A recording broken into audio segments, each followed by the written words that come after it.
Boa noite, meninos. Tudo em paz? Retomando aqui para a nossa nova aula, a nossa aula de número 5 online, né? Bom, ontem nós terminamos a aula e o professor deixou um estudo de caso. Lembram? Eu vou começar a minha aula de hoje falando sobre ele. Vocês fizeram essa atividade ontem? Eu espero que sim, aqueles que assistiram a aula tenham feito essa atividade no caderno como eu pedi. Bom, a atividade era bem simples. O professor trouxe um estudo de caso. O que é isso? A gente vai analisar uma situação hipotética, ou seja, não é uma situação real, e vamos nos posicionarmos, tá? Frente a isso. O estudo de caso de ontem, eu propus que nós fizéssemos a seguinte leitura. Uma multinacional situada no interior do Nordeste, após aderir à terceirização de algumas áreas, tem o número de acidentes de trabalho triplicado. Vou repetir. Uma multinacional situada no interior do Nordeste, após aderir à terceirização de algumas áreas, tem o número de acidentes do trabalho triplicados. Ou seja, essa empresa abriu algumas áreas para terceirização. Provavelmente essas empresas que entraram para essa terceirização não obedeceram às normas de segurança, acredito eu, e aí você teve um aumento assustador no número de acidentes de trabalho, da ordem de 3 vezes mais. Triplicar é 3 vezes mais. Então, o que é que eu sugiro? Que a gente pegue os 3 argumentos e formule o nosso. O primeiro argumento diz, a gestão diz, a culpa é dos supervisores. Aí o supervisor, de sua vez, ele diz, não, a culpa não é nossa não, a culpa é dos técnicos de segurança do trabalho. E os técnicos de segurança do trabalho, por sua vez, dizem que a culpa é da gestão da empresa. Aí fica essa discussão circular. E aí eu pergunto no meu estudo, de quem é a culpa? Argumente. E aí eu espero que vocês tenham feito no caderno, eu vou me posicionar um pouquinho aqui, que seria a resposta mais plausível. A culpa é da gestão, porque a gestão, quando ela faz um processo de terceirização, ela tinha que obrigar essas empresas a obedecerem, no mínimo, as normas de segurança que a própria empresa já executa. Como é que eu contrato uma empresa terceirizada que vai trabalhar dentro da minha empresa? Para todos os efeitos, é a minha empresa também que trabalha, né? Porque a gente não consegue separar, nós que estamos fora, nós não conseguimos separar uma terceirizada da empresa real. Então eu contrato uma empresa que não presta atenção nas normas de segurança e aumenta assustadoramente o número de acidentes de trabalho na minha empresa. Óbvio que essa empresa vai ser punida. Vai ficar feio para a empresa, aquele painelzão da entrada de acidentes, um número assustador de acidentes que aconteceu, como é esse relatado aí. Mas também a culpa recai sobre os supervisores, porque os supervisores eles são o elo entre os colaboradores e a gestão da empresa. Poderiam ter sinalizado para a gestão dizer assim, ó, a segurança no trabalho dessa empresa é fraca. Tá? Então, assim, a gente precisa ficar mais atento com essas terceirizadas, não estão obedecendo os padrões de segurança que nós temos. Faltou isso dos supervisores também. Então, a culpa também é dos supervisores, porque faltou fazer esse link com a gestão, comunicar a gestão do que estava acontecendo, para que a gestão não ficasse à deriva disso, sem saber o que estava acontecendo. E também os senhores técnicos de segurança têm a sua culpa, porque eles são a frente, a comissão de frente de prevenção a acidentes são os técnicos de segurança. Como é que eu estou trabalhando numa empresa e tem um aumento assustador de acidente de trabalho, eu vou botar só a culpa na gestão? A culpa é minha também. O que foi que eu fiz? O que foi feito pelos técnicos para chamar a atenção? Os técnicos sinalizaram para a gestão, enviaram os relatórios dizendo que não haviam o cumprimento das conformidades, que as empresas estavam trabalhando errado, parou a produção algum dia? Provavelmente não, porque se você teve um aumento tremendo de acidente no trabalho, faltou também essa noção de equipe nessa empresa. Os técnicos faltaram, os supervisores faltaram, a gestão faltou. Então nós temos aí uma cadeia de erros que levou a esse aumento assustador no número de acidentes de trabalho. Observem, como a coisa é complexa. Não tem um culpado, nós temos vários culpados aí. E aí eu não posso terceirizar a culpa.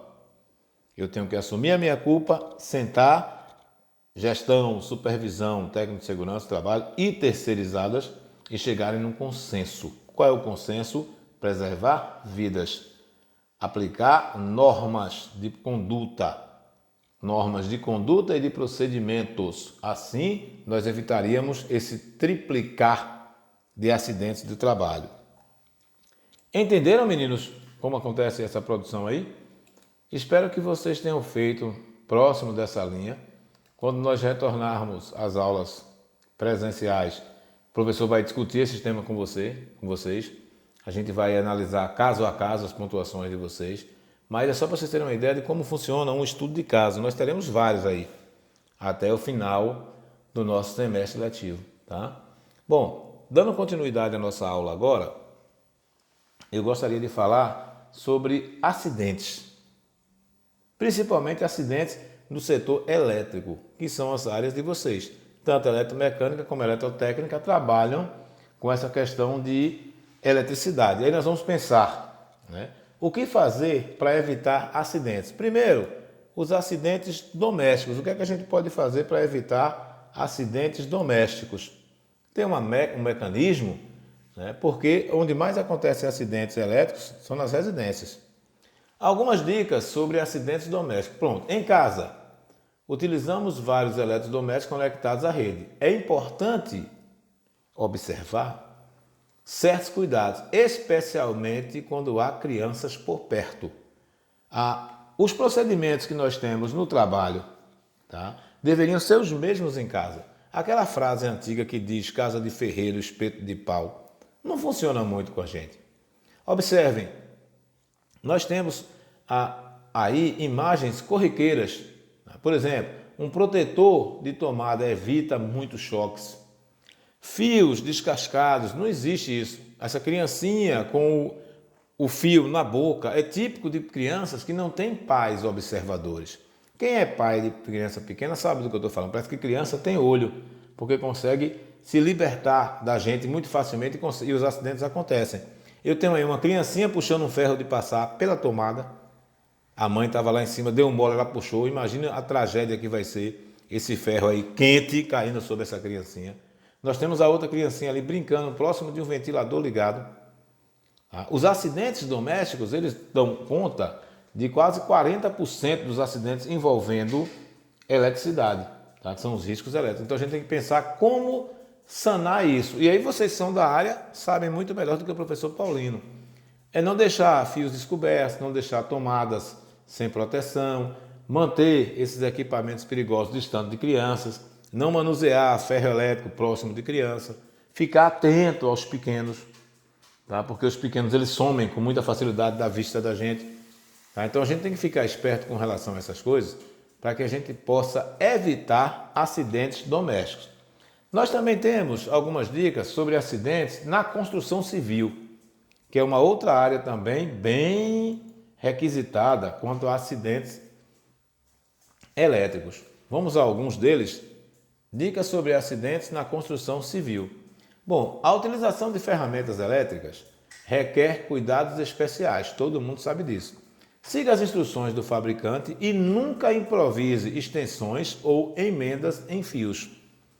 Ferros de construção, trilhos, cortina, escadas e outros objetos metálicos podem representar perigo e devem ser movimentados longe dos fios elétricos. Isso todo mundo sabe, mas mesmo assim essa primeira imagem aí é comum acontecer. Você encostar uma barra metálica numa rede de alta tensão. As construções já registram isso, a construção civil.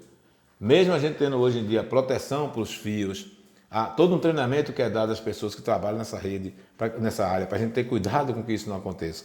A outra imagem já é dentro de casa, de um fio descapelado que levou a um choque. Mas eu queria chamar a atenção na construção civil, principalmente para o contato com esses objetos metálicos com os fios da rede elétrica. Por que o professor vai estar batendo nessa tecla o tempo todo? Porque isso aí dá conta dos outros 60% dos acidentes elétricos. Acontecem na área de construção civil. Mas é simples. O que é que a gente pode fazer? O professor já disse. Né? Ficar atento principalmente às instruções do fabricante. O que é que o fabricante fala com relação à utilização dessas ferramentas elétricas? A gente tem prestado atenção nisso? Mais algumas dicas sobre ainda trabalho na construção civil. Tá? Se for construir piscina, Lembre-se que no processo de limpeza o equipamento usado não pode se encostar na fiação ou nas luminárias. O rapaz está tomando um choque porque a fiação ficou próxima da piscina e fez um elo, né? Uma ligação da água, que é um condutor, com a fiação elétrica, um risco banal. Outro perigo eminente é o choque contra um poste, por exemplo. E esse poste cai sobre um carro. Você sabe que se você descer do carro e o carro estiver energizado, você pode morrer. Os meninos até diziam nas últimas aulas minhas que o correto era você ficar dentro do carro, porque dentro do carro, por conta dos pneus, você vai estar protegido desse choque elétrico. Ah, professor, mas esse acidente de carro tem a ver com construção civil? Tem. Normalmente, as áreas de construção civil, elas precisam de energia, e essa energia é transmitida por fiação, e por sua vez, essa fiação fica presa em cabos elétricos que vão chegar próximos dessa construção e vão ter postes. O Brasil é um dos países no mundo que mais tem acidente de carro se chocando contra poste. Até um colega meu que disse que parece que os carros brasileiros têm uma atração fatal por postes, porque há muito choque direto entre carros e postes, tá? Então a gente tem que pensar assim, como é que a gente faz para evitar isso também? Ainda sobre riscos elétricos, riscos de acidentes elétricos, a gente pode falar sobre subestações, linhas de rede. Subestações elétricas, torres de transmissão e outras instalações de energia elétrica mostram avisos de perigo. Todos os anos ocorrem inúmeros acidentes com pessoas que desobedecem esses avisos. Olha como é simples, nunca suba em postes ou torres de transmissão. Um fio partido é extremamente perigoso.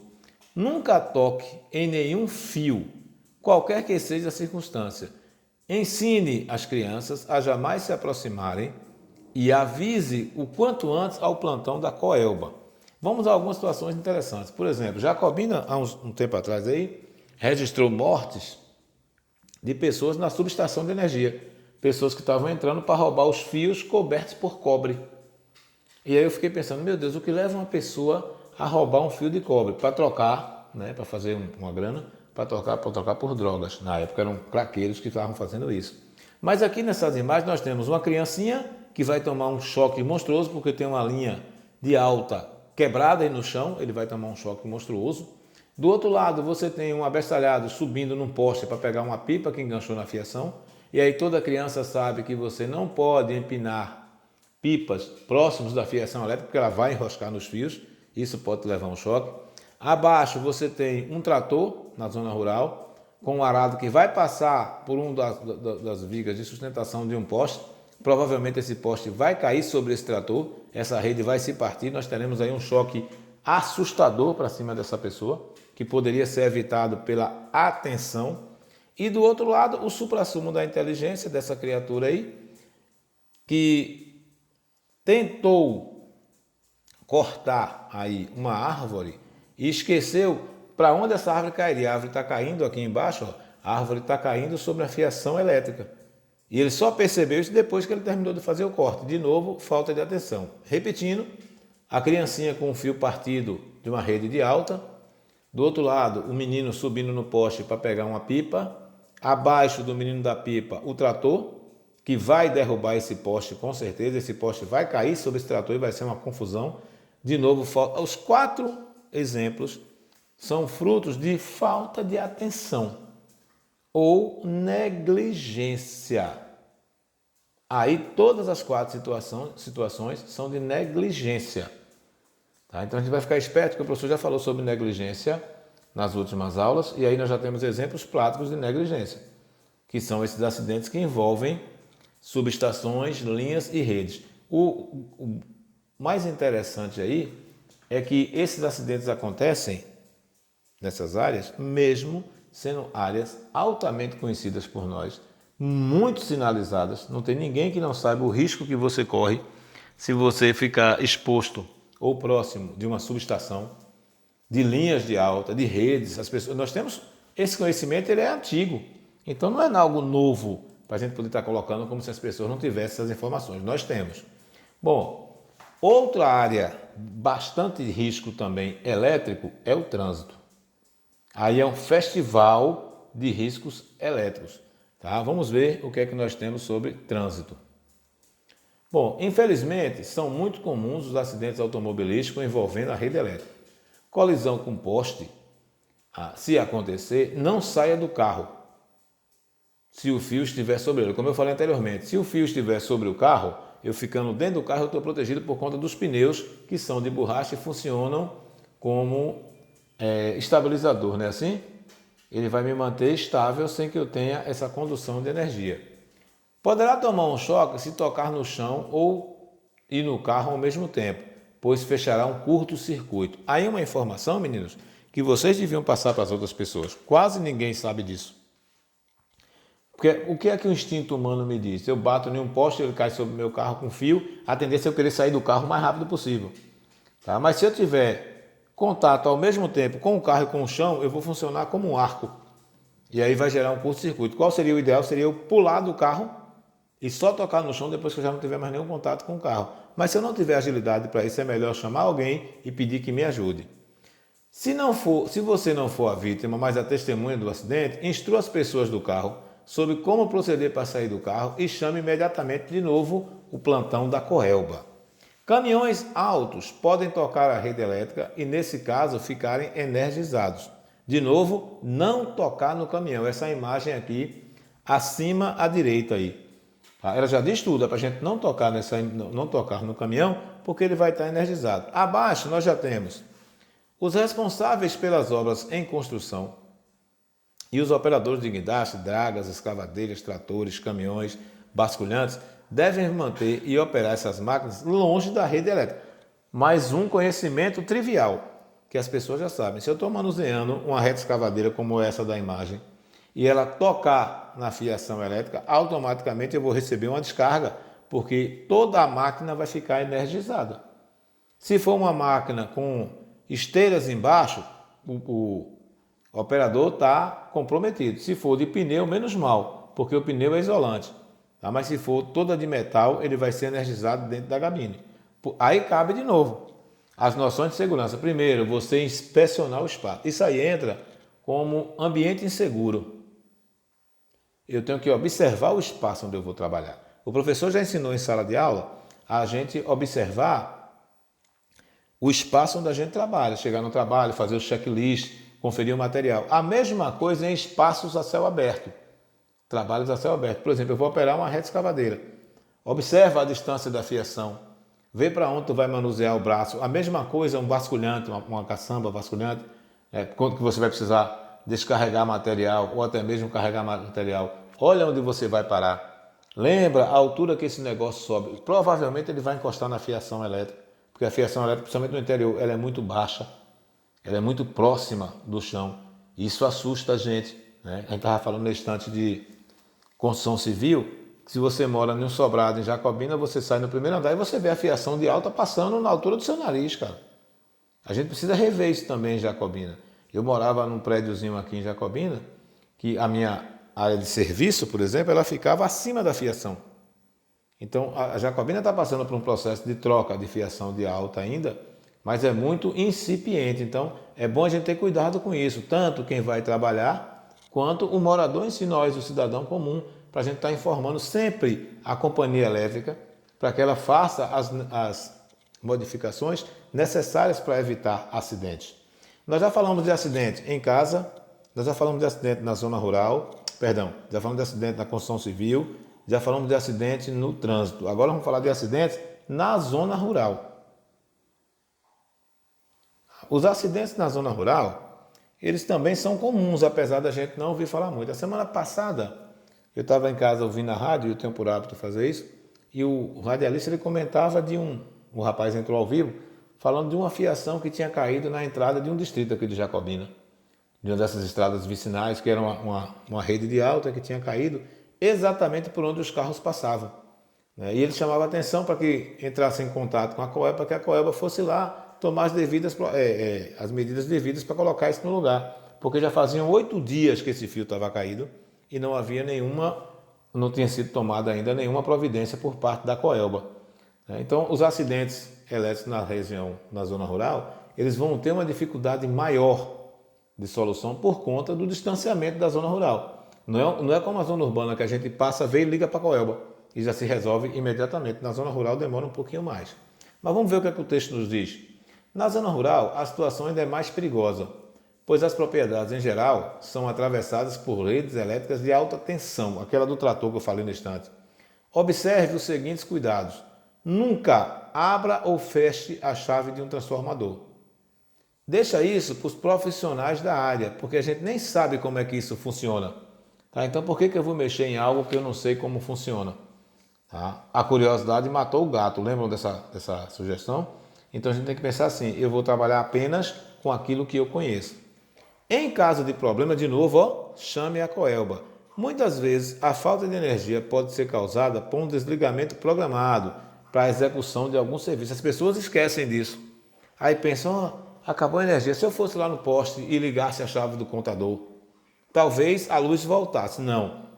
A Coelba, a companhia elétrica, ela programa a manutenção e, óbvio, para fazer a manutenção, ela vai precisar, necessariamente, ela vai precisar cortar o fornecimento de energia. O segundo item é, se verificar alguma chave aberta no poste dentro da sua propriedade, nunca tente fechá-la. De novo, qual é o procedimento? Avisa a Coelba. E essa chave abriu porque algum mau funcionamento na rede. Houve uma sobrecarga na rede e por medida de segurança ela, abre. Tá? Então a proposta é essa, você não vai fechar uma chave de segurança. Chama a Coelba que entende, os meninos da Coelba entendem do riscado, entendem da programação e conseguem fazer esses reparos. Na imagem de baixo você tem uma vaquinha e uma rede elétrica passando pelo curral. Perigosíssimo. Observe que normalmente os currais usam cercas que são metálicas e essa fiação ao tocar nessa rede vai energizar toda essa cerca e quem tiver contato com essa cerca pode chegar até a óbito.